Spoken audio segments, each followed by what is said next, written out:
Assalamualaikum warahmatullahi wabarakatuh. Alhamdulillahirabbil alamin. Baik anak-anakku yang sholih sholihah, pada pertemuan hari ini kita akan mempelajari mata pelajaran fikih, yakni bab 4 pada semester 2.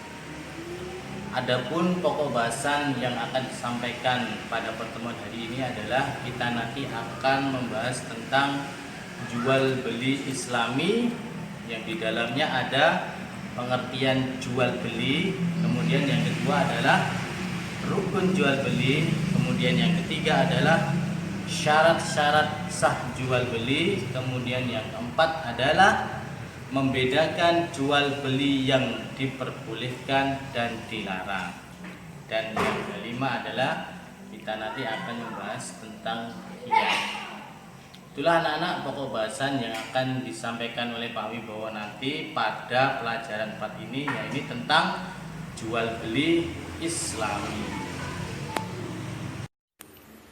Baik, langsung saja anak-anakku yang soleh-solehah, kita langsung masuk di pelajaran 4, yakni jual beli Islami ya.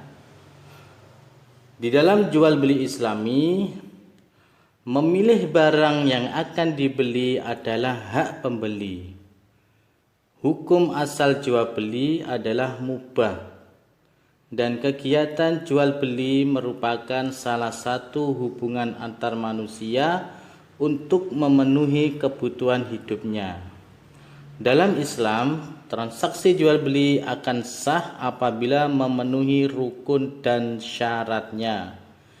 Di antara rukunnya seperti penjual, ada pembeli, ada barang yang dijual, ijab qabul, dan ridho kedua belah pihak, dengan tujuan mendapatkan barang yang sesuai dengan kebutuhan dan keinginannya. Pembeli diberi hak untuk memilih barang-barang yang akan dibeli. Hak tersebut disebut dengan khiyar. Pengertian jual beli. Jual beli adalah pertukaran harta dengan harta lain yang bermanfaat dengan jalan saling merelakan atau memindahkan hak milik dengan penggantinya melalui cara-cara yang diperbolehkan dalam Islam.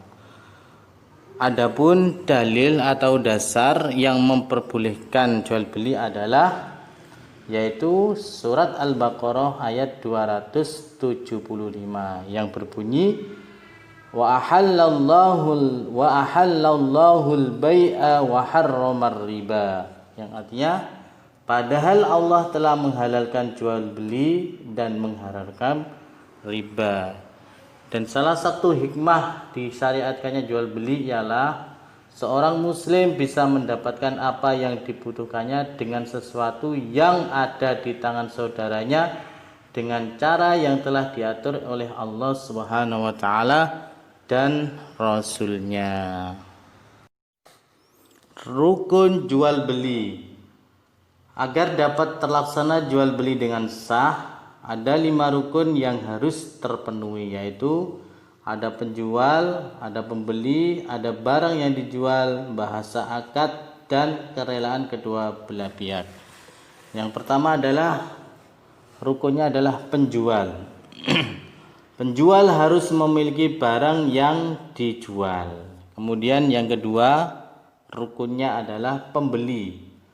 Pembeli disyaratkan, diperbolehkan bertindak dalam arti ia bukan orang gila atau bukan anak kecil yang tidak mempunyai izin untuk membeli.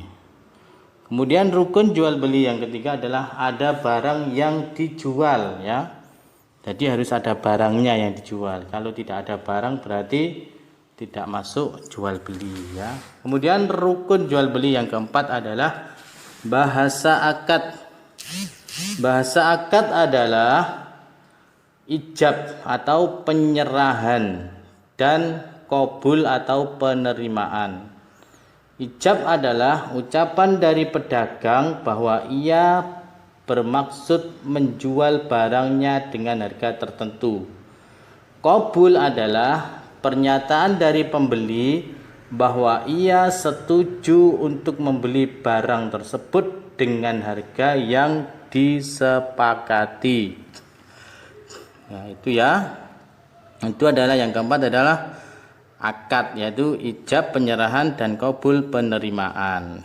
Kemudian yang kelima adalah kerelaan kedua belah pihak, yaitu penjual maupun pembeli.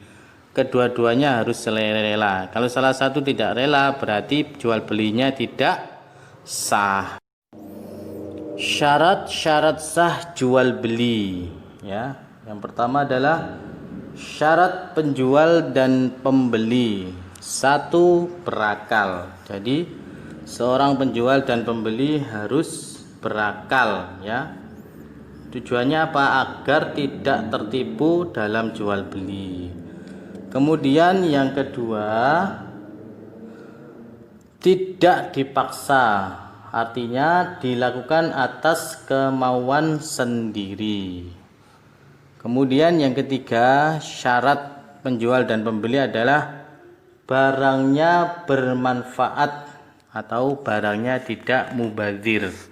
Jadi barang yang dijual itu dan dibeli bermanfaat. Kemudian syarat penjual dan pembeli yang keempat adalah balik.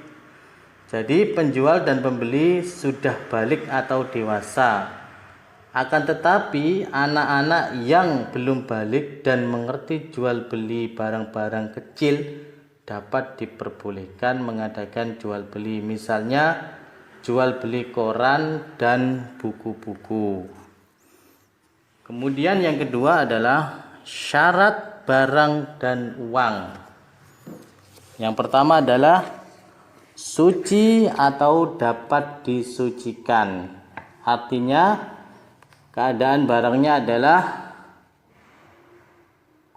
suci atau dapat disucikan. Benda najis tidak sah diperjualbelikan dan tidak boleh dijadikan uang untuk dibelikan, seperti kulit bangkai yang belum disamak. Kemudian syarat barang dan uang yang kedua adalah barangnya bermanfaat. Ya, ini sudah jelas, barangnya harus bermanfaat. Kemudian yang ketiga, syarat barang dan uang, barangnya milik sendiri atau milik orang yang diwakilinya. Kemudian yang keempat, yaitu atau juga keempat atau kelima ya kalau di buku paket. Keempat dan kelima, barangnya dapat diserah terimakan dan diketahui zat, ukuran maupun sifatnya. Jadi barangnya ini harus bisa diserah terimakan sehingga tidak terjadi penipuan dalam jual beli, dan barangnya harus diketahui oleh si penjual dan si pembeli baik bentuk zat, kadar atau ukuran maupun sifat-sifatnya.